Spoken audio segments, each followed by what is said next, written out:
فلولا نفر من كل فرقة منهم طائفة ليتفقهوا في الدين ولينذروا قومهم إذا رجعوا إليهم لعلهم يحذرون আল্লাহ তাআলা বলছেন, ও আমার বান্দা বান্দিরা, ও আলেম সমাজেরা, ও শিক্ষিত সমাজেরা, ও যুবক যুবতীরা, ও নারী পুরুষেরা, তোমরা কান পেতে খুলে রাখো।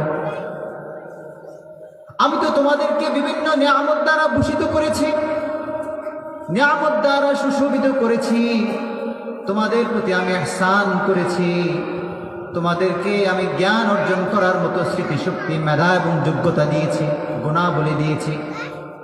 অতএব তোমরা দুনিয়াবি লাভের জন্য বিভিন্ন ধরনের জ্ঞান অর্জন করতে পারো। কেউ ডাক্তারি, কেউ ইঞ্জিনিয়ারিং, কেউ রাষ্ট্রীয় বিভিন্ন কিছু, কেউ অর্থনীতি। এক একজন এক এক দিক থেকে জ্ঞান এবং পাণ্ডিত্য অর্জন করতে পারো। তবে তোমাদের মধ্য থেকে এমন কিছু মানুষ কেন জ্ঞান অর্জনের জন্য বের হয় না? ফালাউলা নাফারা মিন কুল্লি ফিরকাতিন মিনহুম, প্রত্যেক সমাজ থেকে, প্রত্যেক পরিবার থেকে, প্রত্যেক এলাকা থেকে, প্রত্যেক অঞ্চল থেকে এমন কেন কিছু মানুষ জ্ঞান অর্জনের জন্য বের হয় না? যেই জ্ঞানটা অত্যন্ত গুরুত্বপূর্ণ, ফিকহের জ্ঞান অর্জন করা, দ্বীনের জ্ঞান অর্জন করা, ইসলামের জ্ঞান অর্জন করা, কোরআন এবং হাদিসের জ্ঞানের জন্য।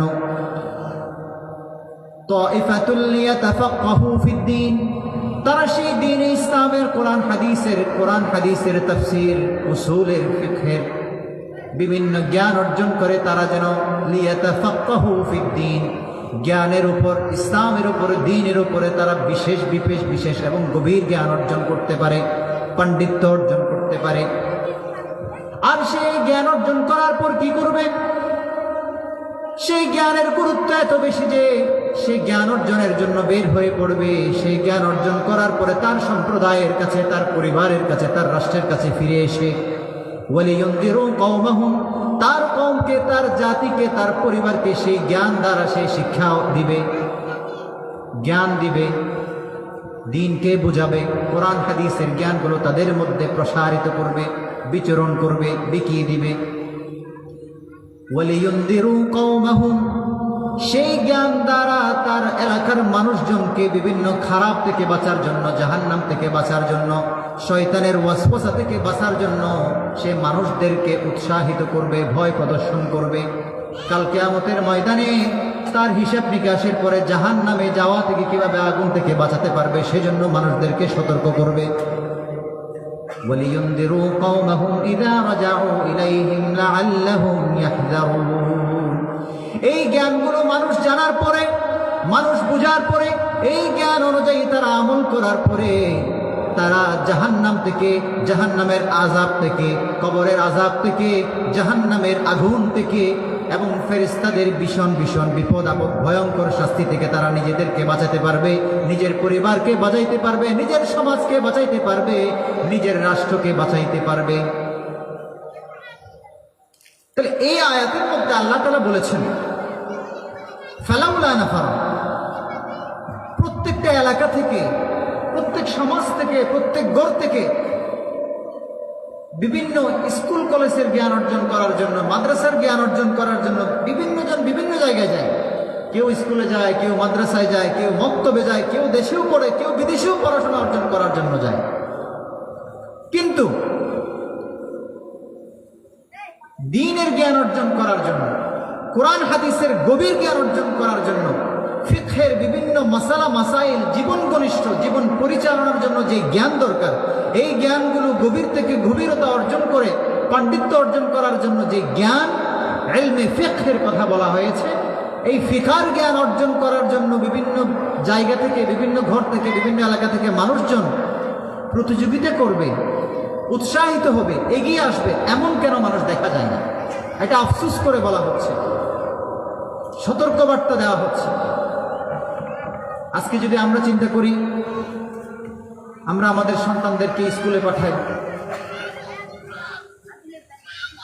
ভার্সিটিতে পাঠাই, ডাক্তারি পড়াই, ইঞ্জিনিয়ারিং পড়াই, মাদ্রাসায়ও পাঠাই, কিন্তু আমাদের টার্গেট থাকে কি?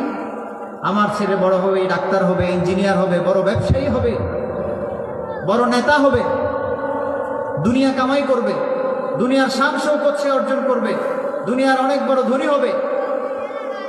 কিন্তু আমাদের মধ্যে এমন কোনো অভিভাবক পাওয়া যায় না, এমন মানুষ খুবই কম পাওয়া যায় যারা চিন্তা করবে আমার ছেলে, আমার যদি 5 জন ছেলে থাকে, আমার প্রথম ছেলে কোরআন হাফেজ হবে, আমার যদি ছেলে থাকে, আমার প্রথম ছেলেটা আলেম হবে।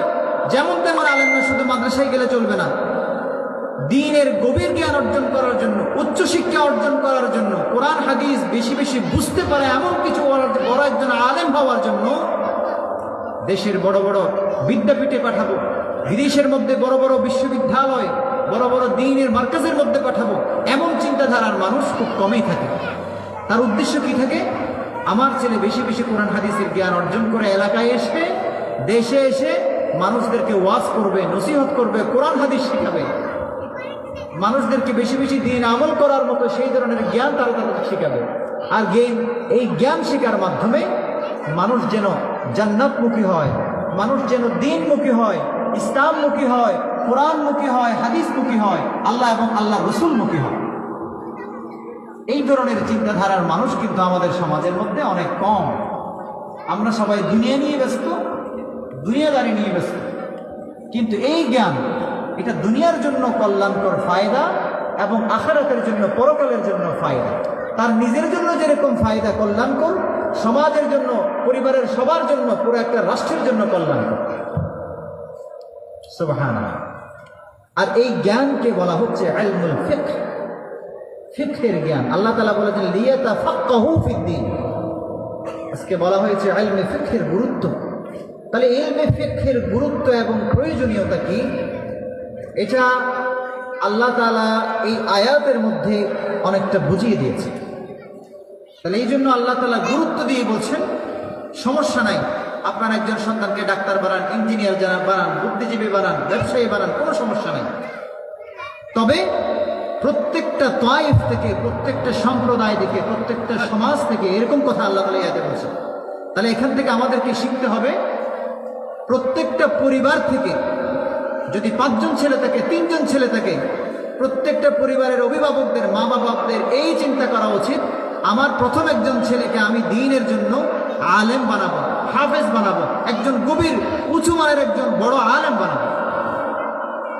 এই ছেলে আলেম হয়ে মানুষদেরকে ওয়াজ নসিহত করবে, জান্নাতের বয়ান শোনাবে, যেই সমস্ত খারাপ কাজ করলে জাহান্নামে যেতে হয়, ক্ষতিগ্রস্ত হয়, দুনিয়াতে মানুষ ক্ষতির মুখে পড়ে, অকল্যাণ হয়, আখিরাতের মধ্যে মানুষ জাহান্নামে যাবে, যেন আমার ছেলের কথায় পুরা বিশাল মানুষ, পুরা বিশাল পরিবার, পুরা সমাজ, পুরা রাষ্ট্রের মানুষ যেন ভালোর দিকে ধাবিত হয়, জান্নাতমুখী হয়, দুনিয়ার মধ্যে ভালো পথ প্রদর্শন করে, অনুসরণ করে। তাহলে হবে কি, সে নিজেও বাঁচবে, অপরজনকেও, তার সমাজকেও, তার পরিবারকেও সে জাহান্নাম থেকে, আগুন থেকে বাঁচাইতে পারবে। এটা হচ্ছে বড় সফলতা, যেটা একজন ডাক্তার আর ইঞ্জিনিয়ার পাবে।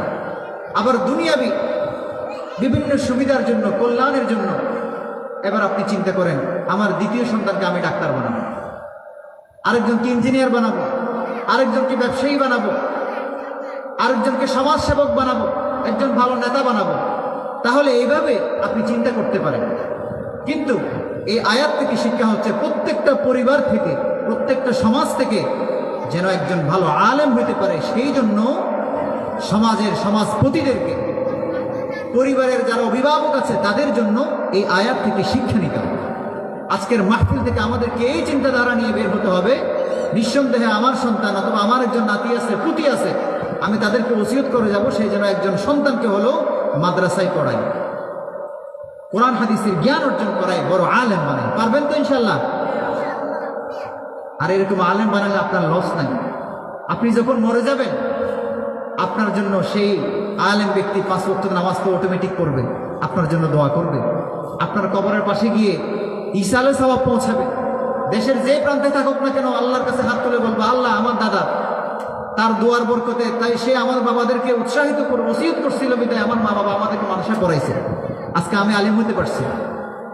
তাহলে এই আলেম হইলে ফিকহের জ্ঞান অর্জন করলে, দ্বীনের জ্ঞান অর্জন করলে লাভ নাকি ক্ষতি? লাভ আল্লাহ, শুধু নিজের জন্য লাভ না। এই ছেলে যখন বড় হবে সমাজের মধ্যে নসিহত করবে, মসজিদের মধ্যে ওয়াজ করবে, পুরো এলাকার মানুষ, সমাজের মানুষ তার মুখ থেকে ভালো কিছু শুনবে, ভালো কিছু আমল করবে, তারাও তার দেখা দেখিতে ভালো পথে অনুসরণ করবে। তাহলে সে নিজেও ভালো পথে গেল, পুরো সমাজের মানুষদেরকে ভালো পথে ধাবিত করবে। সুবহানাল্লাহ। সে নিজেও জান্নাতে গেল, পুরো সমাজের মানুষ সবাইকে নিয়ে সে জান্নাতে গেল। সুবহানাল্লাহ। তাহলে এই জন্য দুনিয়া এবং আখিরাত উভয় জগতের মধ্যে এরকম আলেম বানালে লাভ আছে, এই চিন্তা করবেন। আল্লাহ তাআলা আমাদেরকে সেই তৌফিক দান করেন। আমাদের এই আখতারাবাদ, এই বড় হাতিয়া, এই লোহাগড়ার প্রত্যেকটা আনাচে কানাচে এমনিতে আমরা সবাই আলেম ওলামাকে শ্রদ্ধা করি, ভক্তি করি, মহাব্বত করি। এখন যদি প্রশ্ন করি, কয়জন ছেলের পরিবারের সন্তানরা মাদ্রাসায় পড়ে?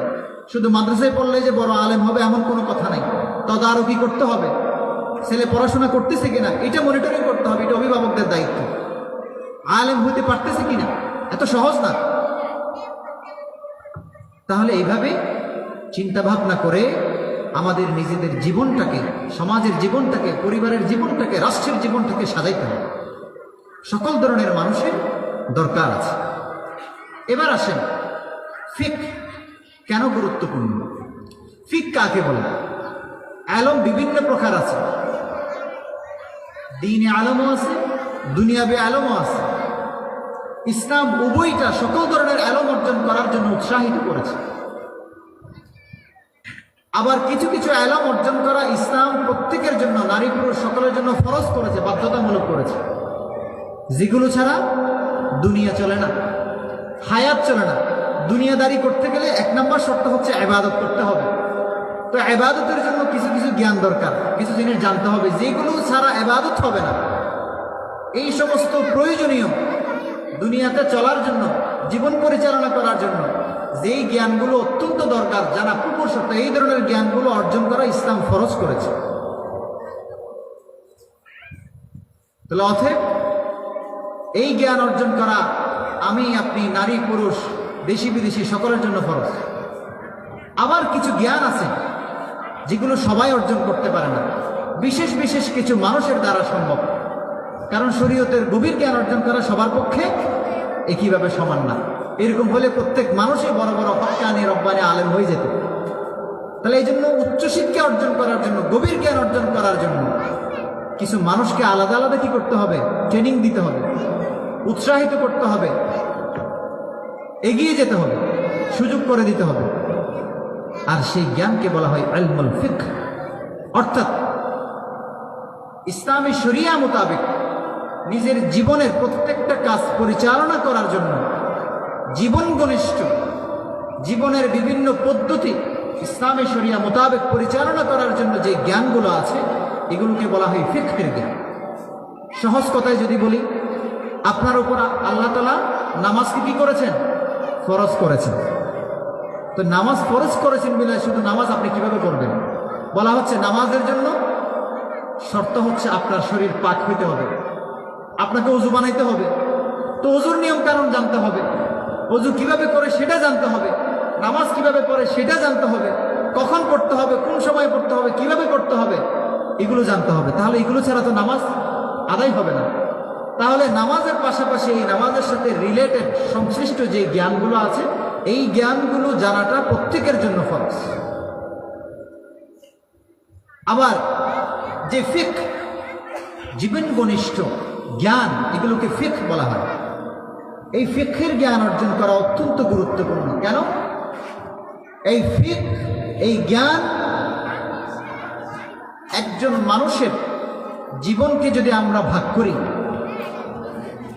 একজন মানুষ সর্বপ্রথম একটা ঘরের মধ্যে জন্মগ্রহণ করে, সেই ঘরের মধ্যে সে লালিত পালিত হয়, বড় হয়, মা বাবা থেকে কিছু জিনিস, ভাই বোন থেকে, দাদা দাদি থেকে কিছু জিনিস শিখে, যেটাকে বলা হয় পরিবার। তাহলে একজন মানুষের জীবনকে যদি আমরা ভাগ করি, সর্বপ্রথম যেটা পাই সেটা হচ্ছে একজন মানুষের পারিবারিক জীবন। শুধু একটা পরিবার নিয়ে সবকিছু হয় না। মানুষে মানুষে এই দুনিয়াতে চলতে গেলে মুআমালাত, মুআশারাত, সামাজিকতার দরকার, একে অপরের সহযোগিতা দরকার। একটা একটা পরিবার নিয়ে সমাজ হয় না, কয়েকটা পরিবার নিয়ে, কয়েকটা ঘর নিয়ে কিছু বিভিন্ন মানুষজন যখন একই সাথে একই এলাকায় বসবাস করে, সুবিধা অসুবিধা, সুখে দুঃখে একে অপরকে এগিয়ে আসার জন্য সমাজের দরকার হয়। তাহলে একজন মানুষের জীবনকে যদি বিভক্ত করতে হয়, তাহলে পারিবারিক জীবনের পাশাপাশি কি দরকার? সামাজিক জীবনও দরকার। আবার শুধু একটা সমাজেই শেষ নয়, এখানে একটা সমাজ, আর কিছু দূরে গিয়ে আরেকটা সমাজ, অন্য এলাকায় গিয়ে আরেকটা সমাজ, এইভাবে যেতে যেতে সামাজিক বন্ধনটা গঠন হইতে হইতে, উন্নত হইতে হইতে পুরা একটা রাষ্ট্র মিলে একটা রাষ্ট্রের মধ্যে অনেক অনেক লক্ষ লক্ষ সমাজ থাকে, একটা রাষ্ট্র তৈরি হয়। আবার রাষ্ট্র হিসেবে রাষ্ট্রের কিছু দায়িত্বশীল থাকে, রাষ্ট্রের কিছু সরকার থাকে, প্রতিনিধি থাকে, তাদের উপর আবার রাষ্ট্রীয়ভাবে কিছু আইন পালন করা, কিছু বিধিবিধান জারি করা, কিছু হুকুম আহকাম জারি করা, কিছু ফরমান জারি করা, কিছু সিস্টেম, কিছু নিয়ম নীতি পরিপালন করা, এগুলো আবার তাদের জন্য কি দরকার হয়। তাহলে ইসলাম রাষ্ট্রীয় জীবন, একজন মানুষের জীবনটা পারিবারিক জীবন, সামাজিক জীবন, আবার রাষ্ট্রীয় জীবন, এই তিনটা জীবনের সমন্বয়ে হচ্ছে একজন মানুষ কি হতে পারে, বড় হইতে পারে, কাজকর্ম করতে পারে, তার স্বাধীন কিছু চলাফেরা করতে পারে। তাহলে অতএব ইসলাম এই ফিকার বিষয়টা পরিবারের সাথে সংশ্লিষ্ট, সমাজের সাথে সংশ্লিষ্ট, আবার রাষ্ট্রের সাথে সংশ্লিষ্ট। তাহলে অতএব আসুন প্রিয় ভাইয়েরা, এই ফিকহের জ্ঞান অর্জন করা, বিভিন্ন মাসাইল সম্পর্কিত জ্ঞান অর্জন করা, এটি প্রত্যেকটা ক্ষেত্রে ওতপ্রোতভাবে জড়িত। এটা না জেনে যাওয়ার কোনো সুযোগ নাই। এবার আসুন, আমরা প্রত্যেকে এক একজন মানুষ, আল্লাহ তাআলা তা আলাদা আলাদা বডি দিয়ে আলাদা মানুষ হিসেবে আল্লাহ তাআলা দুনিয়ার মধ্যে পাঠাইছে। তাহলে যেহেতু আলাদা আলাদা পাঠাইছে, দুনিয়াতে আলাদাভাবে নিজের ব্যক্তিত্ব, নিজের জীবনটা, নিজের ঈমানটা, নিজের আমলটা সাজাইতে হবে। কারণ আমরা মুসলমানরা শুধু এই দুনিয়াতে বিশ্বাসী নয়, আমরা সবাই বিশ্বাস করি দুনিয়ার হায়াত শেষ করার পরে আমাকে আখিরাতে যেতে হবে। আখিরাত হচ্ছে চিরস্থায়ী। তাহলে সেখানে জান্নাত আছে, জাহান্নাম আছে। তাহলে আমি দুনিয়ার মধ্যে যেমন কাজ করে যাব, আখিরাতের মধ্যে আমার সাথে তেমন আচরণ করা হবে। ভালো কাজ করলে ভালো ফল পাওয়া যাবে, খারাপ কাজ করলে আমাকে শাস্তি ভোগ করতে হবে। তাহলে একজন মানুষের হিসাব নিকাশ, ভালো মন্দ, এটা অন্যের সাথে সম্পর্কিত নয়, এটা ব্যক্তির সাথে সম্পর্কিত। তাহলে সেই জন্য আমার জবাবদিহিতা, আমার হিসাব নিকাশ, এগুলো আমার সাথে সংশ্লিষ্ট। এবার আসুন, ব্যক্তি হিসেবে আমাদের প্রথম মৌলিক যে বিষয়গুলো জানাটা ফরজ, প্রথম নাম্বার হচ্ছে ইলম, ঈমান, জ্ঞান। ঈমান প্রত্যেকটা মানুষের জন্য জরুরি, আবশ্যকীয় বিষয়। ঈমান কি জিনিস? ঈমান হচ্ছে বিশ্বাসের নাম। তাহলে সর্বপ্রথম ফিকহের কথা যদি বলি, আমাদের মধ্যে যে ব্যক্তিগত হিসেবে যে জ্ঞান অর্জন করতে হবে, সেটা হচ্ছে ইলমের, ঈমানের জ্ঞান। ইলম জানা থাকা, কি জানবো, কি শুনবো, কি বুঝবো, কি বিশ্বাস করব, এটার জন্য পূর্ব শর্ত হচ্ছে ঈমান। কাকে বিশ্বাস করব? এটাকে বলা হচ্ছে আল ইলমুল আকায়েদ, উলুমুল আকায়েদ, আল ইলমুল আকীদা। আপনার মতাদর্শ, আপনার আদর্শ, আপনার চিন্তাধারা, আপনার বিশ্বাস, আপনি কার উপর বিশ্বাস করেন। তাহলে সেই দিক বিবেচনায় একজন মানুষ 6টা জিনিসের উপর ঈমান আনতে হবে। কয়টা বিষয়? পরবর্তীতে কিন্তু প্রশ্ন করা হবে। মৌলিকভাবে 6টা জিনিসের উপর আমাদের কি করতে হবে? ঈমান আনতে হবে, বিশ্বাস স্থাপন করতে হবে। আমানতু বিল্লাহি ওয়া মালাইকাতিহি ওয়া কুতুবিহি ওয়া রুসুলিহি। 1 নাম্বার ঈমান বিল্লাহ, আল্লাহর উপর ঈমান আনতে হবে, আল্লাহর উপর বিশ্বাস করতে হবে। কোনো মানুষ সে দুনিয়াতে যত বড়ই জ্ঞানী হোক না কেন, সে যদি আল্লাহকে বিশ্বাস না করে দুনিয়াতে যতই লক্ষ লক্ষ ভালো কাজ করুক না কেন সেই ভালো কাজের কোনো দাম নাই। কারণ আল্লাহর উপর যদি বিশ্বাস না করে ওই ব্যক্তি সারাটা ভালো কাজ করার পরেও জান্নাতে যাইতে পারবে না। তাহলে এই জন্য সর্বপ্রথম যেটা আমাদের জানা দরকার সেটা হচ্ছে ঈমান বিল্লাহ। দ্বিতীয় নাম্বার হচ্ছে ঈমান বির রুসুল। আমরা তো আল্লাহকে দেখি না, কিন্তু আল্লাহ তাআলা আমাদের জন্য যুগে যুগে আদম আলাইহিস সালাম থেকে শুরু করে কিয়ামত পর্যন্ত যত মানুষ আসবে সবার জন্য আল্লাহর পক্ষ থেকে যে বিধান পাঠানো হয়েছে। আর বিধানগুলো কার মাধ্যমে পাঠানো হয়েছে? নবী এবং রসুলদের মাধ্যমে। তাহলে যেই নবী এবং রসুলদের মাধ্যমে আল্লাহ তাআলা বিভিন্ন সময়ে, বিভিন্ন এলাকায়, বিভিন্ন দেশে, বিভিন্ন রাষ্ট্রে, বিভিন্ন সম্প্রদায়ের কাছে নবী এবং রসুল পাঠাইছেন, এই সমস্ত নবী এবং রসুলদের উপর ঈমান আনতে হবে, বিশ্বাস স্থাপন। তাহলে 2 নাম্বার পাইলাম কি? ঈমান বিল্লাহর পরে ঈমান বির রসুল। তাহলে সেই হিসেবে আমরা যেহেতু সর্বশেষ উম্মত, আমাদের নবী এবং রসুলের নাম কি? আমরা কোন নবীর উম্মত? মুহাম্মদুর রাসূলুল্লাহ সাল্লাল্লাহু আলাইহি ওয়াসাল্লাম। আমরা কার উম্মত? মুহাম্মদুর রাসূলুল্লাহ সাল্লাল্লাহু আলাইহি ওয়াসাল্লামের উম্মত। আমাদের নবীকে মুহাম্মদ সাল্লাল্লাহু আলাইহি ওয়াসাল্লাম। এটা কিন্তু কবরের মধ্যে দেওয়ার পরে প্রশ্ন করা হবে, ওমান নাবিয়্যুকা, গুরুত্বপূর্ণ বিষয়। দুনিয়াতে আপনার কাছ থেকে কেউ জিজ্ঞেস করুক বা না করুক, আপনি যখন মরবেন, কবরে যখন ঢুকাই দিবে, ফেরেশতা এসে সাথে সাথে জিজ্ঞেস করবে। তাহলে অতএব 2 নাম্বার ঈমান হচ্ছে কি? রসুলের প্রতি ঈমান। তারপরে যুগে যুগে সেই রসুলরা মানুষদেরকে পরিচালনা করার জন্য, হুকুম আহকাম শিক্ষা দেওয়ার জন্য, মাসালা শিক্ষা দেওয়ার জন্য আল্লাহ তাআলা কিছু বিধান নাজিল করেছেন, কিছু সংবিধান পাঠাইছেন। আর এই সংবিধানটা লিখিত আকারে পাঠাইছেন, যেটাকে বলা হচ্ছে কিতাব। এক একজন নবী, এক একজন রসুল এক এক কিতাব দিয়ে, অর্থাৎ আল্লাহর হুকুম দিয়ে, এই কিতাব দিয়ে শাসন করেছে। তাহলে অতএব 3 নাম্বার আমাদেরকে বিশ্বাস করতে হবে কি? আল ঈমানু বিল কুতুব। আল্লাহ তাআলা আসমানি যেই সমস্ত কিতাবগুলো পাঠাইছে, সেই কিতাবের উপর আমাদের কি আনতে হবে? ঈমান আনতে হবে। তাহলে এবার বলেন তো, আমাদের জন্য আল্লাহ তাআলা একজন নবী পাঠাইছিলেন, রসুল পাঠাইছিলেন। সেই নবী এবং রসুলের নাম ছিলেন মুহাম্মদ সাল্লাল্লাহু আলাইহি ওয়াসাল্লাম। আবার সেই রসুল আমাদেরকে পরিচালনা করার জন্য, আল্লাহর বিধিবিধানটা শিক্ষা দেওয়ার জন্য তার উপর একটা কিতাব পাঠানো হয়েছিল, একটা বই পাঠানো হয়েছিল, বিধান পাঠানো, সংবিধান পাঠানো হয়েছিল। সেই সংবিধানের নাম কি? আল কুরআনুল কারীম। সেই সংবিধানের নাম কি? তাহলে মুসলমানদের উপর যে কিতাব আল্লাহ তাআলা নাজিল করছে, সেই কিতাবের নাম কি? কোরআনে মাজিদ, কোরআনুল কারীম, কোরআনে হাকিম। অতএব 3 নাম্বার হচ্ছে সেই কোরআনে কারীমের উপর, আসমানি কিতাবের উপর আমাদেরকে বিশ্বাস করতে হবে। কেউ যদি মনে করে কিতাবের অর্ধেক মানব, কিছু মানব, কিছু মানব না, আমার পক্ষে যেটা আছে সেটা মানবো, আমার বিপক্ষে যেটা আছে সেটা মানবো না, তাহলে সে কখনো মুমিন হইতে পারবে না। তাহলে অতএব ঈমান যদি আনতে হয়, পুরোপুরি আনতে হবে, পুরোপুরি আল্লাহকে বিশ্বাস করতে হবে, পুরোপুরি আল্লাহর নবীকে বিশ্বাস করতে হবে, পুরোপুরি কিতাবের উপর বিশ্বাস স্থাপন করতে হবে। এরপরে আসতেছে আল ঈমানু বিল আখিরাহ। আমরা শুরুতেই বলেছি আল্লাহ তাআলা এই দুনিয়ার মধ্যে আমাদের জন্য একটা নির্দিষ্ট হায়াত নির্ধারণ করে পাঠাইছে। কেউ 50 বছর বাঁচবে, কেউ 60 বছর বাঁচবে, কেউ 80 বছর বাঁচবে, ইত্যাদি ইত্যাদি।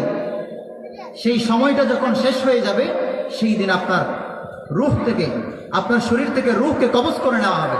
আপনার আর কোনো কেরামতি থাকবে না, শক্তি থাকবে না। তাহলে এটা হচ্ছে দুনিয়াবী জীবন। কিন্তু আমরা বিশ্বাস করি দুনিয়াবী জীবন শেষ হওয়ার পরে আমরা যখন মরে যাব, আমাদেরকে যখন কবরস্থ করা হবে, তখন থেকে অনন্ত অসীম কাল পর্যন্ত আখিরাতের জীবন শুরু হয়ে যাবে। হাদিসের মধ্যে এসেছে, মান মাতা ফাকাদ কামাত কিয়ামাতুহু, যে মৃত্যুবরণ করেছে, মৃত্যুর পর থেকে তার কিয়ামত শুরু হয়েছে। অতএব সম্মানিত হাজিরিন, আমরা শুধু এই দুনিয়াতে ইহকালীন জগতে বিশ্বাসী না, দুনিয়াবি সফর শেষ করার পরে মওতের পরে আমাদেরকে দীর্ঘদিন অনন্তকাল পর্যন্ত আমাদেরকে আখিরাতে থাকতে হবে, পরকালে থাকতে হবে।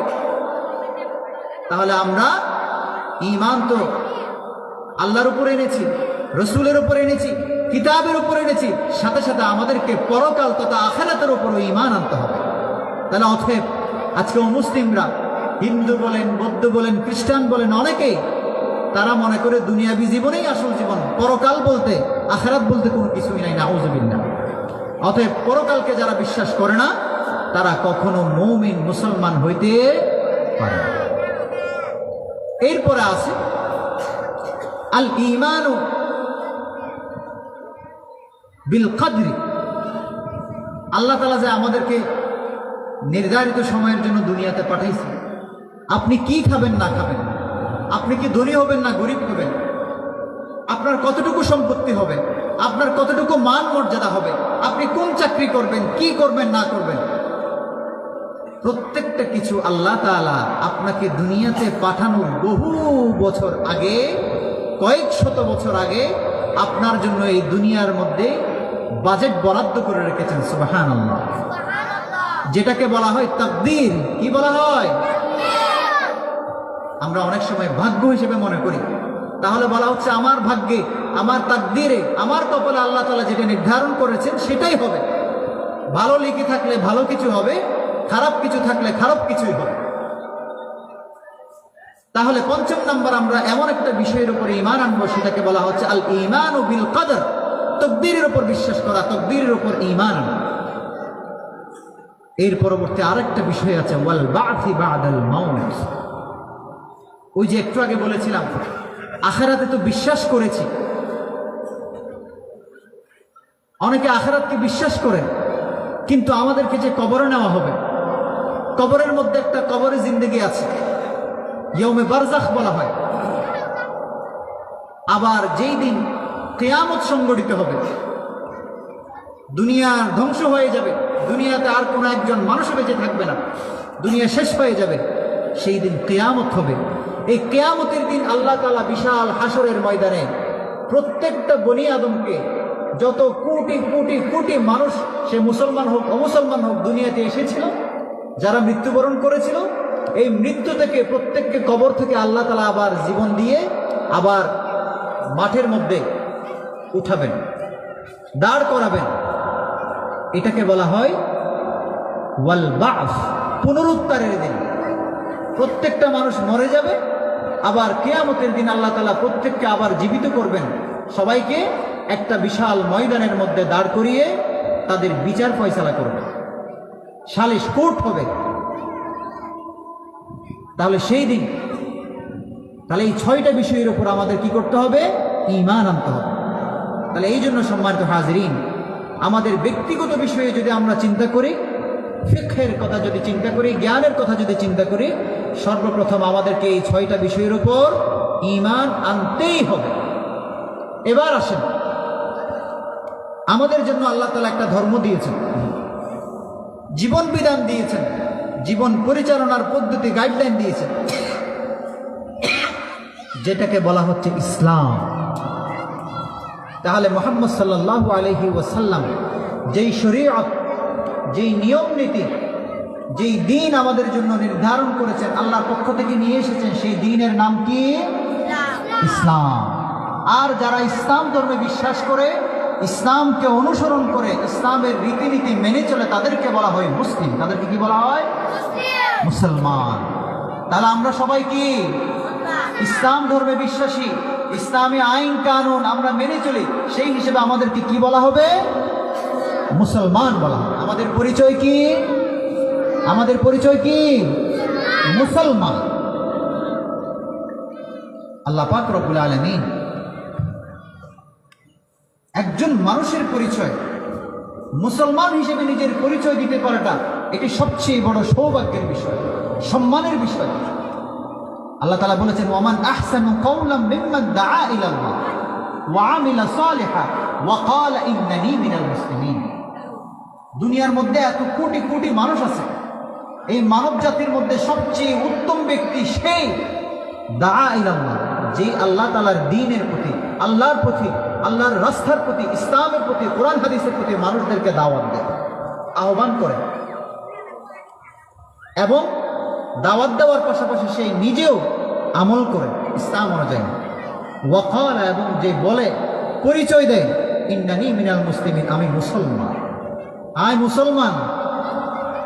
অথচ আজকে এই মুসলমানদেরকে সততা বিভক্ত করার জন্য ইহুদি, নাসারা, অমুসলিমরা এবং মুসলমানের লেবাসদারে কিছু শয়তানেরা মুসলমানদেরকে বিভক্ত করার জন্য কেউ নাম দেয়, হয়তো ইবা সুন্নি, ইবা ওয়াবি, ইবা বেদাতি, ইবে শিয়া, ইল্লা ইল্লা বিভিন্ন নাম দিয়ে রে মুসলমানকলের ভিতর উত্তর ফেরকা বানাই দিল।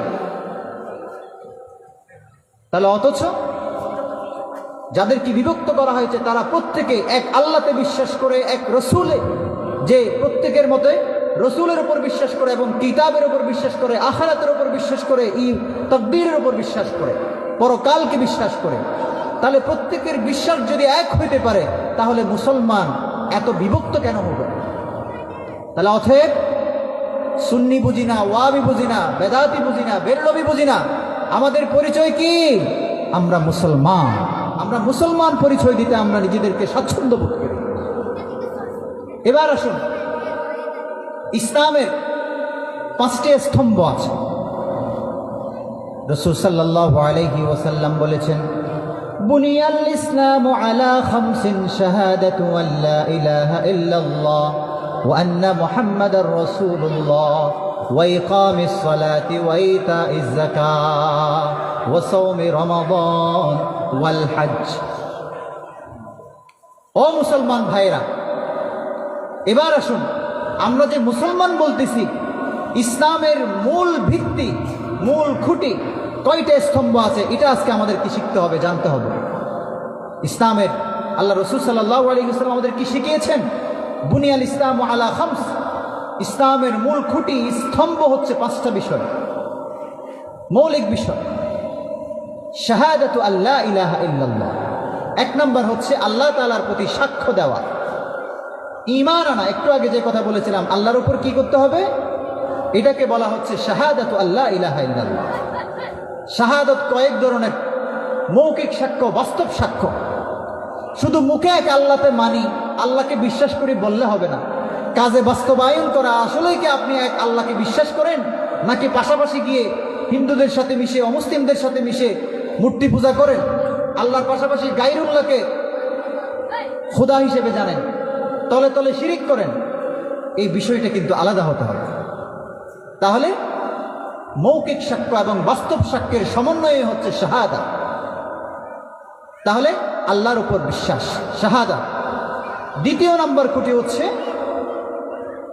ওয়া আন্না মুহাম্মাদার রাসূলুল্লাহ, মুহাম্মদ সাল্লাল্লাহু আলাইহি ওয়াসাল্লাম যে যেমন তেমন কোনো মানুষ নয়, আমার আপনার মতো মানুষ নয়। মুহাম্মদ সাল্লাল্লাহু আলাইহি ওয়াসাল্লাম আল্লাহর পক্ষ থেকে প্রেরিত, আল্লাহর মনোনীত একজন রসুল, একজন নবী। তাহলে নবী এবং রসুল হিসেবে মুহাম্মদ সাল্লাল্লাহু আলাইহি ওয়াসাল্লামকে স্বীকার করা, এটি হচ্ছে 2তম স্তম্ভ। 3 নম্বর, এখন গেল ঈমানের বিষয় গেল। অনে বিশ্বাস গরণ না নগরণ, ইন অনর ভিতরে, অনর বুক ভিতর কি গরণ কি আছে না, ইন আরা নদীহির বুঝতিরে চাইলেও নবুঝ ইন আল্লাহ সম্পর্ক আল্লাহ। অন যদি এরা মুসলমান সাজন কিন্তু ভিতরে ভিতরে আল্লাহরা অনেক বিশ্বাস নগরণ, তাহলে ইন আল্লাহ বিচার ফয়সালা বোধে আল্লাহ। কিন্তু এনে ওদি নামাজও করন, জিকিরও করন, রোজাও রাহন, তাহলে আরা মনে করবেন দেখে আনার মতো অনেকজন মুসলমান। এবার আসেন আমলের দিক থেকে, কাজের দিক থেকে আমাদের আরেকটি খুঁটিয়া স্তম্ভ হচ্ছে কি ইকামাতুস সালাহ, কি করা, নামাজ কায়েম করা। নামাজ শুধু নিজে নিজে ফরন নয়, সমাজের বেগুণর লই, পরিবারের বেগুণর নামাজ শিক্ষা দন। ওয়া তুমি বালা গইও, তুমি বড় হইও, কত নামাজ শিক্ষা করিব। সমাজের মধ্যে যখন নামাজ না পড়ে ওনারা কেন বুঝাই যায় না নামাজের প্রতি ধাবিত করা করিব। তাহলে এভাবে নামাজ কায়েম করতে হবে। নামাজ কয় ওয়াক্ত? 5 ওয়াক্ত। এটা প্রত্যেকের জন্য, নারী পুরুষ, সুস্থ রোগী প্রত্যেকের জন্য অবশ্যই অবশ্যই 5 ওয়াক্ত সময় মতো নামাজ পড়তেই হবে, এটা ফরজ। এর পরবর্তীতে বলা হচ্ছে ওয়াইতা যাকাত। এটা তো শারীরিক ইবাদত নামাজ। এবার বলা হচ্ছে আল্লাহ তাআলা মানুষদেরকে ধনী করেছেন, জীবিকা নির্বাহ করার জন্য টাকা পয়সা দিয়েছেন, সম্পদ দিয়েছেন। যেই রিজিক দিয়েছেন, যেই সম্পদ দিয়েছেন, সেই সম্পদের মধ্যে কিছু এতিম, মিসকিন, গরিব, অসহায়দের হক আছে। সেই হকগুলো যেন তারা সেই টাকা পয়সা দিয়ে যেন তারা আদায় করে ফেলতে পারে, সেটাকে বলা হচ্ছে যাকাত। সমাজের মধ্যে কিছু বিত্তশালী মানুষ আছে, বিত্তবান মানুষ আছে, তাদের জন্য আল্লাহ তাআলা যাকাত ফরজ করেছে। তাহলে এই যাকাত প্রতিষ্ঠা করা, যাকাত আদায় করা, রাষ্ট্রীয়ভাবে যাকাতকে কায়েম করা, এটি হচ্ছে অন্যতম স্তম্ভ, অন্যতম ভিত্তি। তার পরবর্তীতে আছে ওয়াসৌমে রমাদান। আল্লাহকে খুশি করার জন্য, নিজের কলবকে পরিষ্কার করার জন্য, নিজের শরীরকে, আত্মাকে শক্তিশালী করার জন্য, পুনর্গঠিত করার জন্য, আল্লাহর জন্য সঁপে দেওয়ার জন্য আল্লাহ তাআলা রোজাকে বাধ্যতামূলক করেছেন, ফরজ করেছেন, নারী পুরুষ সবার জন্য। তাহলে 4 নাম্বার কি? রোজা। 5 নাম্বার হচ্ছে ওয়াল হজ মান ইসতাতা ইলাইহি সাবিলা। যাদের হজে যাওয়ার সক্ষমতা আছে তাদের জন্য আল্লাহ তাআলা জীবনে একবার হলেও কি হজকে ফরজ করেছেন। সুবহানাল্লাহ। তাহলে ও মুসলমান ভাইয়েরা, ও মুসলমান বোনেরা, ইসলামের মৌলিক স্তম্ভ কয়টি? 5টি। নামাজ ফরজ কয় ওয়াক্ত? আমরা ঈমান, মৌলিকভাবে ঈমান আনবো কয়টা বিষয়ের উপর? 6টা বিষয়ের উপর। মনে থাকবে? এবার আসুন, এটা তো নামাজের কথা গেল। পারিবারিক শিক্ষা, পরিবারের দিক থেকে ফিকহ আমরা কিভাবে শিখাবো? একজন হাদিসের মধ্যে আসছে মুরু আওলাদাকুম বিসসালাত ওয়া হুম আবনাউ 7 সিনিন। ওগো ফওয়াজেতে মাই ফওয়াজেতে 7 বছর কইয়ে এবারে নামাজ পড়িবেলে নামাজের শিক্ষা দাও। আবার যদি 7 বছর গিয়ে, 8 বছর গিয়ে, 9 বছর গিয়ে তো নামাজ না পড়ে, তাহলে হদ দিবে যেতে 10 বছরত গিয়ে হদে 10 বছর গিয়ে ফোয়ারে মাই পড়ে নামাজ যদি না পড়ে, তাহলে নামাজ পড়িবেলে উৎসাহিতমূলক অনুধাবন করে বেল্লাই বয় দেখে বেল্লা বলি প্রয়োজনে তুমি এবারে একখানা মারো। তাহলে নওয়াজ আল্লাহ বলি একখানা মারণ না কি আছে? জায়েজ আছে। মাইতেও হইয়ে এটা মারণ মানে মাইতে মাইতে মারি ফেলন নয়। ফয় বারে জিয়ান্তি ডর লাগালি নওয়াজ রিক্কে রবো, মসজিদ মুখী হবো, নামাজ মুখী হবো, ইয়ান উদ্দেশ্য। তাহলে উগ্গু ফোয়ারে যেতে ও অনেক সচেতনতা এরা অনেক নিজে যেতে মুসল্লি হইবেন, নিজে নামাজে হইবেন, অনেক ফোয়ার পরে যেতে ফয় বে 6 বছর গিয়ে 7 বছর গিয়ে আস্তে আস্তে যেতে মসজিদে নিবেন, তাহলে অটোমেটিক ফয় বেড়ে নজ ফিরতে আর হওয়ানো করিব। কতদিন পরে ডাহাইব, ও দাদা ও বা আইয়ন চলো নজ ফিরতে যাই আরও নিজন। তাহলে 1 নম্বর যে শিক্ষাটা, এটা হচ্ছে নামাজের শিক্ষা দিতে হবে। এখন নওয়াজ অনেক ফলালে তো নব, নওয়াজের আগত দিয়ে অজু বানা করিব, অজু ক্যাং ক্যাং করে বানা করিব, ইনও আছে ওদের কি অজুর মাসালা মাসাইল শিক্ষা দিতে হবে। আল্লাহ তাআলা বলেছেন কোরআনে কারীমের মধ্যে, ইয়া আইয়ুহাল্লাযীনা আমানু ইযা কুমতুম ইলাস সালাতি ফাগসিলু ওয়ুজুহাকুম ওয়া আইদিয়াকুম ইলাল মারাফিক ওয়ামসাহু বিরুউসিকুম ওয়া আরজুলাকুম ইলাল কাবাইন। ও মুমিন মুসলমান সকল, তোমরা যেতে নামাজ পড়িবাল্লাই ইচ্ছা পোষণ করিবা, নামাজের আগতে তোমার তো অজু বানা ফুরিব, পবিত্রতা অর্জন করা ফুরিব। জিয়ানর হদে অজু হদে এই অজু করিবাল্লাই 4 বড় বড় ফরজ বিষয় আছে। এই 4 ফরজ হাম নগরলে এই মানুষ এবার অজু পরিপূর্ণ নহব। 1 নাম্বার হলে ফাগসিলু ওয়ুজুহাকুম, তোমার যে মুখমণ্ডল আছে এই মুখমণ্ডলিয়ান ঠিকভাবে পরিষ্কার পরিচ্ছন্নভাবে যথাযথভাবে তুমি পাক পানি দিয়ে রে, পবিত্র পানি দিয়ে রে তুমি ধুই ফেলেবে। 2 নাম্বার অজুর ফরজ হলে কি ওয়া আইদিয়াকুম ইলাল মারাফিক, তোমার কোনই পর্যন্ত কোনই সহ তুমি এই পানি দিয়ে রে তুমি দইত করিবা। ওয়ামসাহু বিরুউসিকুম, তোমার যে আল্লাহ তাআলা মাথা দিয়ে এই মাথা দিয়ে রে তুমি সইদা করিবা, এতাল্লাহ তোমার মাথা এবারে পরিষ্কার করিবা, মাথা এবারে মশাই করিবা। অন্তত পক্ষে 4 ভাগর 1 ভাগ পুরা মশে করেন না পারলেও সেরবাগর আব্বাক অন্তত পক্ষে মাথা মশাই করেন না নিয়েন ফরস। চতুর্থ নাম্বার হদ দেব আরজুলাকুম ইলাল কাবাইন। তোমার যে আল্লাহ তাআলা আড়ি আড়ি মসজিদে যে বেল্লাই সক্ষমতা দিয়ে, অজু বানাইতে যে বেল্লাই সক্ষমতা দিয়ে, আড়ি বেল্লাই কান শক্তি দিয়ে, দুইয়ান ট্যাং দিয়ে, ইয়ানও কিন্তু পবিত্রতা গরম দরকার। হদ্দে তুমি ট্যাং পর্যন্ত গোড়ালি পর্যন্ত তুমি ভালা করিয়ে রে তোমার ট্যাঙর মেজি যেন হন নাফাকি নতা হয়, ময়লা নতা হয়, তুই ট্যাঙরে পরিষ্কার করে তো ফেলে গেল। তাহলে এই নামাজ যদি শিক্ষা দিতে হয়, নামাজের আগে আবার অজুর শিক্ষা দিতে হবে। অনেও বানাইবেন সুন্দর করে, তো অনারও দেই দেই রে বুড়া ফোন শিখিব, শিখাইবেন ইন অনারার দায়িত্ব। মেইফ মরত্ব যারা ঘরত আসুন, পরিবারত আসুন, এই পারিবারিক শিক্ষা, পরিবারের ফিক ইন জানা পড়িব। ইন নজানিলে তুই তো নমাজ হইতো না, এত কষ্ট করে মসজিদ যাবেন, অজু নবানাই রে এনে বেউজু মসজিদ গলি বান গই এনে কষ্ট করে রুকু সিজদা দিবেন, ইন তো কোনো ফায়দা হইতো না। তাহলে ফায়দা হইবে না বলে অনত আগত তুই রেডি হয়ে যা করিব। এবারে আরেকটা মশালা বোধ কি একটু পানি ধরন নান সমস্যা আছে, ডাক্তার হয়ে দেওয়া যদি পানি ব্যবহার করেন অনর অসুখ বাড়ি যেতে পারে, অথবা এন একখান জায়গাত গিয়ন ফারত গিয়ন মোরাত গিয়ন এটা আশেপাশে হনো পানি নাই, অথবা এন একখান জায়গাত গিয়ন অনেক পানির লাই যদি বাইরে হইতেছে অনরে ইয়ালে বাল্যকে হন শত্রু হয়ে অনরা আক্রমণ করিব ইত্যাদি ইত্যাদি। সহজ কথায় যেটা পানি ফন্নান সম্ভব নয়, অজু বানাই বললে পানি ফন্নান সম্ভব নয়, এটা আল্লাহ তাআলা অনরে বিকল্প ব্যবস্থা করে দিয়ে ইয়ানোর হতে তায়াম্মুম। অন যদি ফানিতে অজু করেন না পারেন, তায়াম্মুম করিয়ে রইলে অনেক পবিত্রতা অর্জন করি অনেক নামাজ পড়িবেন। এবার এই তায়াম্মুম করি বেল্লাই এটা তায়াম্মুমের 3 ফরজ। 1 নম্বর অনত্য নিয়ত গড়া ফিরিব, আয় যে তায়াম্মুম করি আয় ফানি ন ভাই, এই তায়াম্মুমের পিছনে আর উদ্দেশ্য হলে কি ইয়ান এক ধরনের অজু আয় পবিত্রতা অর্জন করি আয় নামাজ পড়ি বেল্লা বলে কি করে দে তায়াম্মুম করি। 2 নম্বর দুনিয়া জিককে যাবেন জন অনেক মেডি ছাড়া কিছু না হইবেন। ইয়ার উম্মতে মুহাম্মদের একটা অন্যতম বৈশিষ্ট্য অর্ধে মুসলমানকর দুনিয়ার যে প্রান্ত যোগ না কেন মসজিদ নতা হইল, মসল্লা নতা হইল, জিয়ান দি নামাজের রক্ত হইয়ে ইয়ান দি চাইলে পবিত্র যদি মেডি হয় এই মেডির অতি এরিবেন নামাজ পড়ি ফেলে তারিব সুবহানাল্লাহ, নামাজ ওই যাইব। ইয়ান কিন্তু অন্যান্য জাতীয় করলে অন্য উম্মত করলে এই বিধানীয় নাসির ইয়ান উম্মত মুহাম্মদুল্লাহ আল্লাহ তাআলা ভালোবাসি পছন্দ করি বিশেষ করে আদর করে দিয়ে দেন। তাহলে এই মাটি পবিত্র, এই পবিত্র মাটির মেজে হাত মারি এবার কি করিবেন মুখ মুছি করিবেন। ওই একখানা গদ্য হইলে মজুল্লাই মুখ দোয়া করিব, তো এখন যেটা পানি নখন দুইবেন কেন করি তো মেডিন মেজে হাত মারিয়ে মুখ কি করিবেন মুখ মুছি করে ফেলিব। তাহলে দুইয়ান গিয়ে তায়াম্মুমের ফরজ। 3 নম্বর ফরজ হলে কি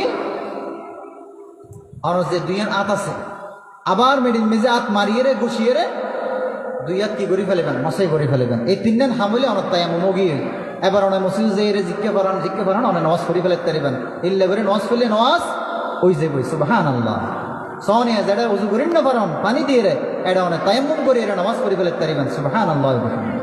তাহলে ইয়ানো জানা পড়িব বোধ কি অজুহাত দে হুজুর নামাজ কেন করো হুজুর একখানা সন্দেহ লাগে হিসাব করে কি ভালো লাগে না, অথচ ন পড়ে ইয়া শতানা কুরকুরাত দেয়। আবার হত হুজুর এটা তো হবে কি ফানি নাও ভাই থ্যাংক করি কম তবু ফানি না পালি হতে বাহানা নেয় তো এমন করি ফেলে তারিবে। তো গাড়ির দূরে যেতে লাগবে গাড়িওয়ালায় নথি আর এটা বাদ দিয়ে যেয়ে দেখা যাচ্ছে কিছু দুলাবালি জমনে এই দুলাবালি মেজে হাত মারি এরা তুমি কি করে ফেলো তো এমন করে ফেলো ইনো তো মেডি সুবহানাল্লাহ বলতে চাইলে ফদ্দেকিন আছে। এবার আইন আরেকখান পারিবারিক গুরুত্বপূর্ণ শিক্ষা ইয়ানার কি গোসল করণ ফিকার মাসালার মধ্যে আসছে তহারতের হতা এসছে বিভিন্ন বড় বড় কিতাবের মধ্যে 1 নম্বর শুরু করে কিন্তু কিতাব তহারত দিয়ে পবিত্রতা অনে যেদিন করতেছ না কেন অনর্থ কিন্তু তহারত দরকার, পবিত্রতা অর্জন করার দরকার। তো তহারতল্লাহ বলি 2 ধরনের পবিত্রতা আছে, উগ্র জাহেরি উগ্র বাতিনি। অনর্থ যদি ইমান নতা হয় তাহলে অনর কলবিয়ান কি নয় পবিত্র নয় অপবিত্র তাহলে ইয়ান নাপাক। তাহলে প্রথমত আভ্যন্তরীণ দিক থেকে ইমানের দিক থেকে অনর্থ ইয়ান পবিত্র হওয়া পড়িব। এবার ইয়ান বাহ্যিক পবিত্রতা অনর্থ হনহারণে উজু বাঙ্গি নামাজ শরীফের বাহ্যিক পবিত্রতা উজু দরকার। আবার অনত্য হনহারণে গোসল ফরজ হইয়ে তাহলে ইয়ানো কিন্তু এখন হাদস হয়, হাদসে আকবর হাদসে আসগর। জিয়ানোর হারণে উজু ফরজ হয়, ইয়ানোর হাতে হাদসে আসগর। আর জিয়ানোর হারণে গোসল ফরজ হয়, ইয়ানোর হাতে হাদসে আকবর। অনত্য আগে তো গোসল করা বলতে উজু করলে নহব। যেন নাকি যুবক যুবতী অক্ষম এহতেলাম হইয়ে স্বপ্ন দোষ হইয়ে অথবা মনি বীর্য বের হইয়ে তলি ব্যক্ত হওয়ার পরে কি ফরজ? গোসল ফরজ। ও দোজু বানাইলে নহব। এবার গোসলের কিছু তিন ফরজ আছে। একখান হলো কি কুলি গরম, কি গরম? ওনারা তো প্রতিদিন গোসল গরম, কিন্তু এই ফরজ বিষয় কিন্তু মাথার না রাখুন। ইন যদি নগরলে তাহলে ওনার ফরজ গোসল আদায় নহব। খেয়াল রাখবেন। 1 নম্বর কি করা পড়িব? কুলি করা পড়িব। 2 নম্বর নাকম বেজে পানি দেওয়া পড়িব। কি করা পড়িব?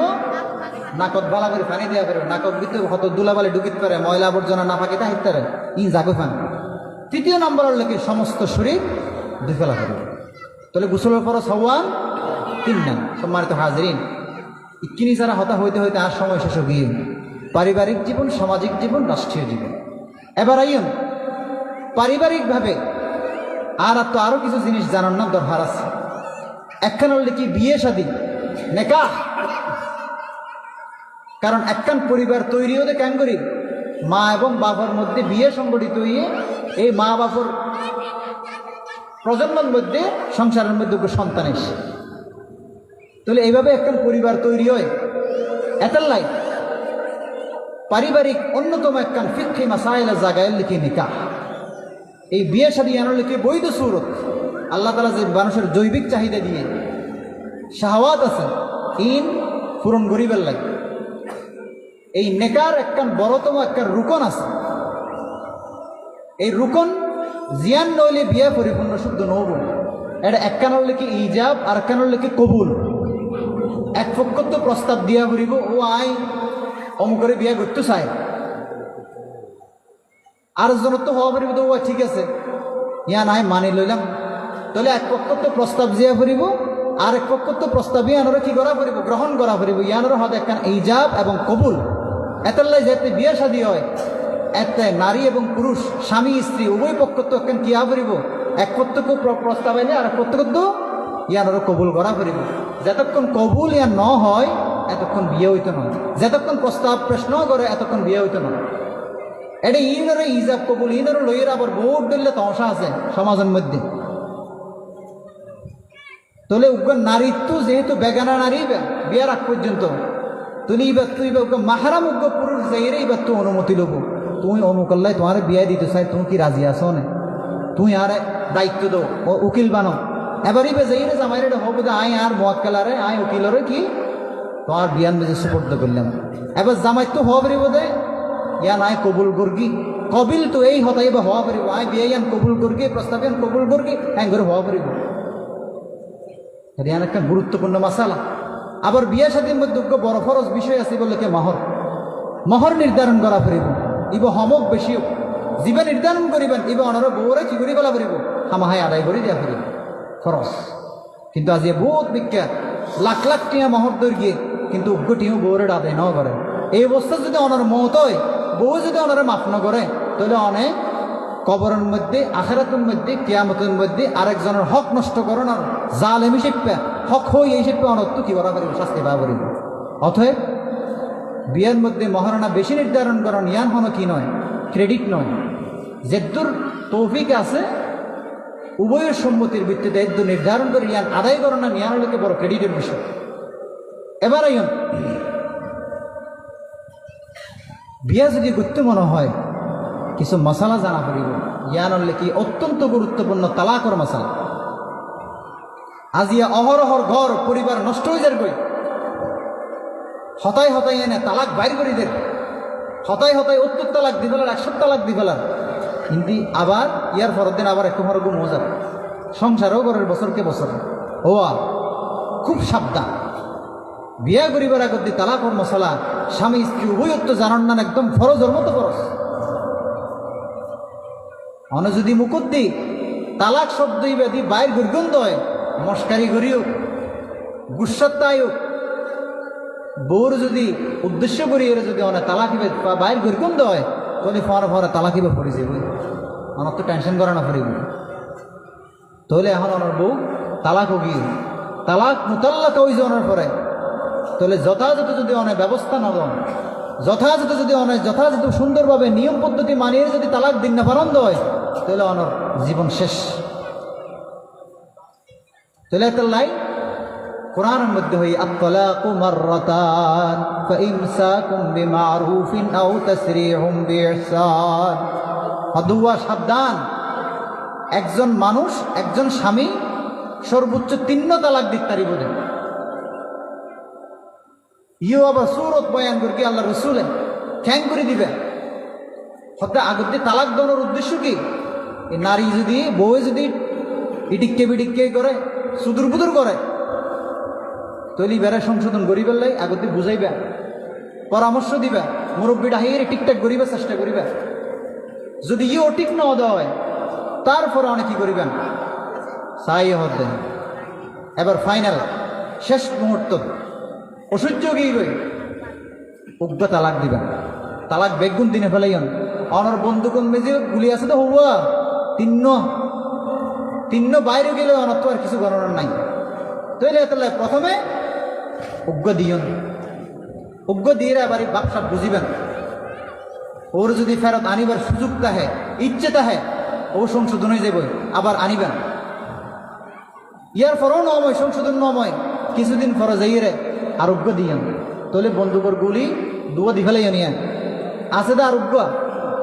এবার এই দুয়ার পরে যাই অনত্য সিদ্ধান্ত লওয়া হরিব কি রাহিবেন নাকি ছাড়িবেন। তো রাহিবার মতো যদি হয় তাহলে সুন্দরভাবে যথাযথভাবে ইমসাকুম বিমারুফ হই আও তাসরিহুম বিইহসান, অথবা যথাযথ এবার প্রাপ্য এবার সম্মান দিয়ে এবারে কি করে ইত্যাদিবেন আউট করে ইত্যাদিবেন। আবার এই তালাকের মধ্যে বর্ডেলের পদ্ধতি আছে, তালাকে রজাই, তালাকে বায়েন, তালাকে মুগাল্লাজা, যে অনেক 3 তালাক দিয়ে ফেলেবেন তাহলে বই বেড়ার আনিবার সুযোগ নেই। যদি আনা পরে দ্বিতীয় আরোগ্য ইনশাল্লাহ এই বেলা বিয়া দিয়া ফেলবে। এই গরম যদি বিয়ে ওই বাদে এই বেড়া যদি এবারে সারে দেয় তাহলে আবার 3 মাস বাদে অনেক 3 মাস এবার 3 মাস 6 মাস 5 মাস 6 মাস এইভাবে ইদ্যত পালানোর পরে অনেক চাইলে আনিত পারিবেন না। এই আন্ডলে যেমন হয় আনিন না পারিবেন। তাহলে ভাই এই তালাকর মশলা ইয়ান ন জানানোর কারণে আজি হাজার হাজার গড় নষ্ট হয়ে যার কই এনে রাগর মাথার তাই গুসত তাই হাসি খুশি তাই এনে বউর তালাক দিব লাগিয়ে, কিন্তু পরবর্তীতে যথাযথ নাও দেয় ঠিকঠাকভাবে পদ্ধতি অবলম্বন করি এরা আবার কি নাও করে ঘর সংসার নাও করে। তৈলে যদি হন হারণে তালাকর হারণে আমার বই বা হারাম ও গিয়ে দেয় যথাযথ প্রক্রিয়া যদি অনুসরণ করি এরা যদি আবার করেন নো আনন্দ হয় তাহলে যেতদিন পর্যন্ত এই বেলায় বসবাস করিবেন ইন বেজ্ঞানের মধ্যে জানার গুণ হবো না আউযুবিল্লাহ।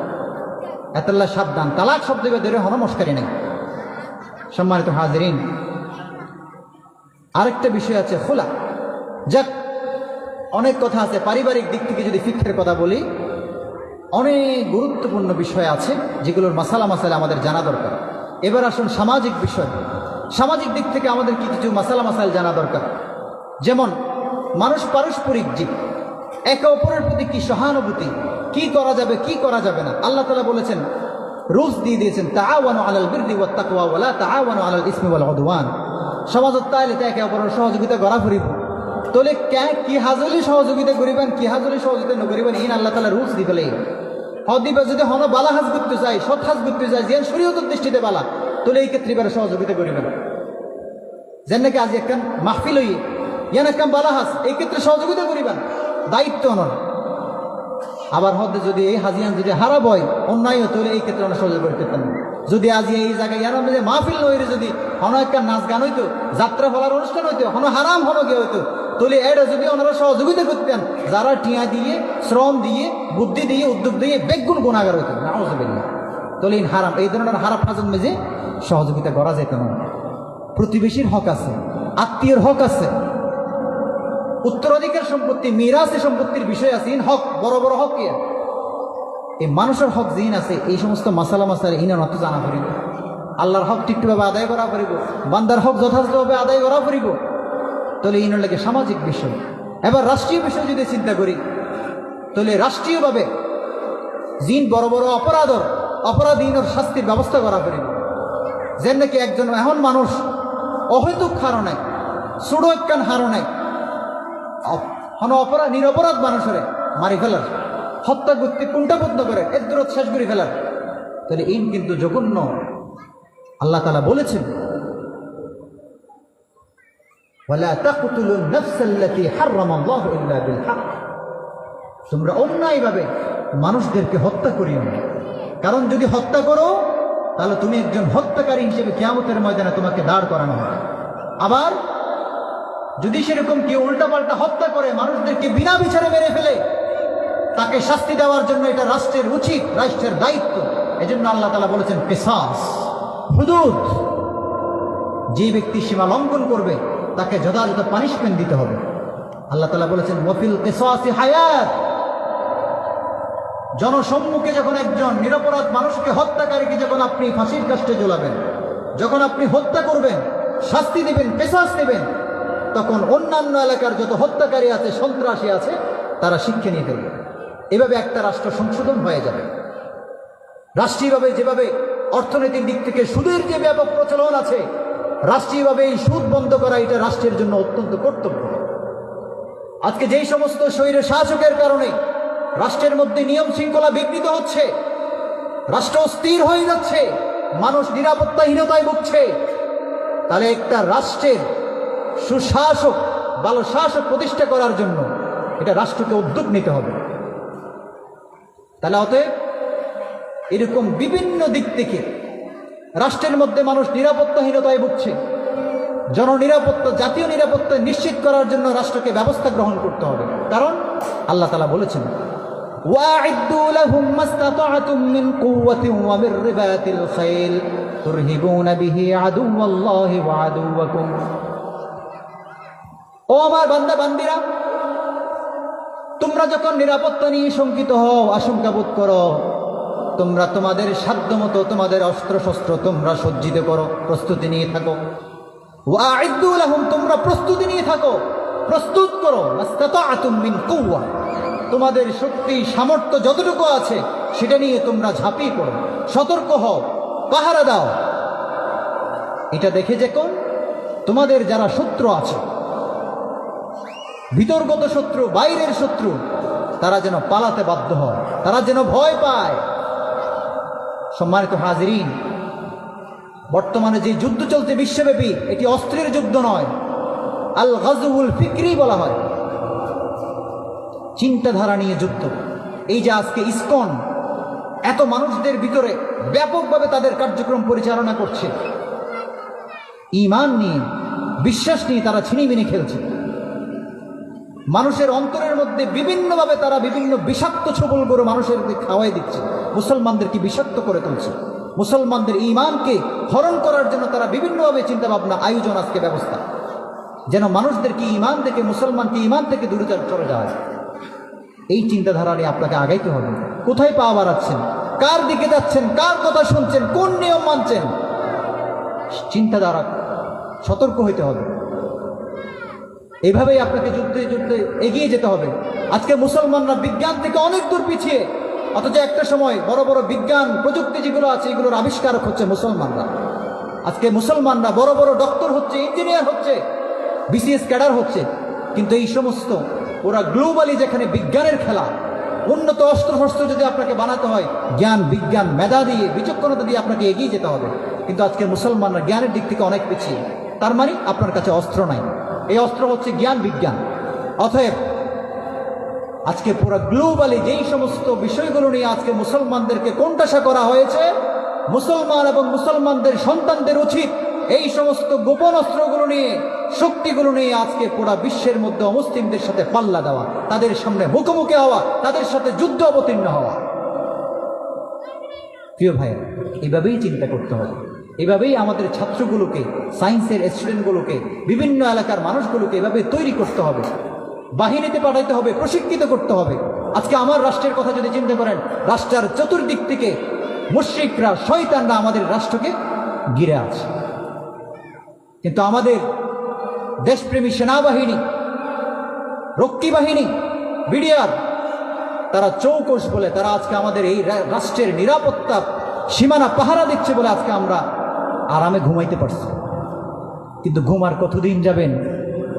এই যে শয়তানগুলো যে বসে নেই, আপনার ঘরের মধ্যে, এলাকার মধ্যে, সমাজের মধ্যে তাদের এজেন্টগুলোকে, তাদের শয়তানগুলো, দোসরগুলোকে যে তারা ঘরের মধ্যে ঢুকিয়ে দিয়েছে, তারাই যে আপনার ভাই সে যে আপনার বুকের মধ্যে ছুরি মারছে, আপনার এলাকা থেকে তারা বিনাশ করে ফেলছে। অবৈধ অস্ত্রশস্ত্র নিয়ে, মদ গাঁজা নিয়ে, ফেন্সিডিল নিয়ে, অশ্লীলতা নিয়ে আজকে তরুণ যুব সমাজদেরকে ধ্বংস করে ফেলা হচ্ছে। ইসলামের পক্ষে, রাষ্ট্রের পক্ষে কাজ করার পরিবর্তে তারা আজকে রাষ্ট্রের বিপক্ষে, ইসলাম কোরআন হাদিসের বিপক্ষে তারা ব্যবহৃত হয়ে যাচ্ছে। তারা বুঝতেও পারছে না তাদের এত সুন্দর একটা ভবিষ্যৎ, সুন্দর জীবনকে তারা কলুষিত করে ফেলছে, চরিত্রকে তারা কলুষিত করে ফেলছে। আজকে অসংখ্য মা বোনদেরকে বিভিন্ন চারিত্রিক দিক থেকে তারা অ্যাট্রাক্ট করে ফাঁদে ফেলে তাদের চরিত্র নষ্ট করে ফেলছে মুসলমানদেরকে। তাহলে এই বিষয়গুলো নিয়ে আমাদেরকে চিন্তা করতে হবে, তরুণ যুবকদেরকে সতর্ক হইতে হবে। আপনাকে যে কোনো একটা কাজের জন্য ডাকছে, হুট করে যাওয়া যাবে না, টাকার কাছে বিক্রি হওয়া যাবে না। আপনার শরীরের জন্য, আপনার জীবনের একটা দাম আছে, আপনার সময়ের একটা দাম আছে। আপনাকে পা বাড়ানোর আগে চিন্তা করতে হবে আমি কোন দিকে ধাবিত হচ্ছি, কি ভালো পথে যাচ্ছি নাকি খারাপ পথে যাচ্ছি, আমি কি শুধু নিজে খারাপ করছি নাকি আমার পুরো এলাকাবাসীকে, পুরো পরিবারকে, পুরো দেশবাসীকে খারাপের দিকে নিয়ে যাচ্ছে। এই বিষয়গুলো চিন্তা করতে হবে। সম্মানিত হাজরিন, এইভাবেই পারিবারিক দিক থেকে, সামাজিক দিক থেকে, রাষ্ট্রীয় দিক থেকে আমাদের কিছু কর্তব্য আছে। বিভিন্ন জ্ঞান, শিক্ষের জ্ঞান, গভীর জ্ঞান, উচ্চশিক্ষার জ্ঞান অর্জন করা আমাদের জন্য অত্যন্ত গুরুত্বপূর্ণ হয়ে দাঁড়িয়েছে। অতএব আসুন প্রিয় ভাইয়েরা, অনেক গুরুত্বপূর্ণ বিষয় বলার ছিল কিন্তু বলার সুযোগ পাইনি, সময় একটু বেশি নিয়ে ফেলেছি। আমার পরবর্তী আজকের প্রধান আকর্ষণ, প্রধান আলোচক, প্রখ্যাত আলেম দ্বীন আমাদের মঞ্চে উপস্থিত হয়েছেন। ওনাকে এতক্ষণ বসিয়ে রেখে আমার কথা বলাটা ঠিক হয়নি, বেয়াদবি গুস্তাখি মাফ করবেন। আমি গুনাহগার মানুষ, কিছু কথা বলেছি। আল্লাহ পাক রব্বুল আলামিন আমাকে, আপনাদেরকে, আপনাদের এই এলাকার মানুষজনকে, নারী, পুরুষ, বৃদ্ধ, শিশু, কিশোর, তরুণ, যুবক সকলকে যেন দ্বীনের স্বার্থে, ইসলামের স্বার্থে, রাষ্ট্রের স্বার্থে, শান্তি রক্ষার জন্য পালন করার, আমল করার, জানার, বুঝার তৌফিক দান করেন। সবাই বলুন আমিন। সম্মানিত হাজিরিন, কিছু প্রশ্নোত্তর পর্ব ছিল। এখন যদি আমি সময় নিয়ে দেরি হয়ে যাবো, আমি কি প্রশ্ন করব? আচ্ছা, আজকে আমার যে আলোচনা হয়েছে, এই আলোচনার উপর ভিত্তি করে আমি 3টে প্রশ্ন করব। প্রথম নাম্বার আমি প্রশ্ন করি, যারা শ্রোতামণ্ডলী আছে তাদেরকে যে সর্বোচ্চ উত্তর দিতে পারবে তাকে পুরস্কৃত করা হবে। 1 নম্বর যদি আমি প্রশ্ন করতে চাই, আমাদের কয়টা বিষয়ের উপর ঈমান আনতে হবে? কে কে বলতে পারবে? 6টা। তুমি বলো। তুমি বসো বসো। আল্লাহর প্রতি ঈমান আনা, হুম, রাসূলগণের প্রতি ঈমান আনা, 3 আসমানী কিতাবের প্রতি ঈমান আনা, 4 আখিরাতের প্রতি ঈমান আনা, 5 তাকদীরের প্রতি ঈমান আনা, 6 পুনরুত্থানের প্রতি ঈমান আনা। মাশাআল্লাহ। আর কে বলতে পারবে 6টা? না, এটা বলো। এটা তো হয়ে গেছে। 1 আল্লাহর প্রতি বিশ্বাস করা, 2 রাসূলগণের প্রতি বিশ্বাস করা, 3 তাকদীরের প্রতি বিশ্বাস করা, 4 আখিরাতের প্রতি বিশ্বাস করা, 5 আসমানী কিতাবের প্রতি বিশ্বাস করা, 6 পুনরুত্থানের প্রতি বিশ্বাস করা। মাশাআল্লাহ, দুজনেই ভালো পারছো। আচ্ছা, তোমরা দাঁড়াও। এবার দ্বিতীয় প্রশ্ন, অজুর ফরজ কয়টি ও কি কি? কাকো তুমি বলো। সামনে আসো, সামনে আসো, এদিকে আসো। বলো। তোমরা আমার পাশে আসো দুজনে। এরপর 7টি 1 নম্বর নিয়ত করা, 2 নম্বর দুনিয়াতে কুঞ্জ, 3 নম্বর মাথা মাসে করা, 4 নম্বর দুনিয়ায় টাঙ্গ দুয়া। 1 নম্বর ভুল বলছি। আর কে বলবে? বলো। তুমি বসো, তুমি বসো, তুমি বলো। তোমরা বসো।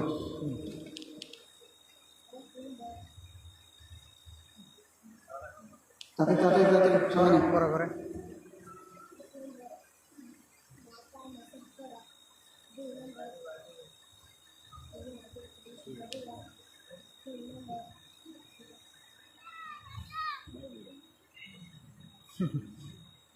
আস্তে আস্তে আস্তে। তুমি হ্যাঁ।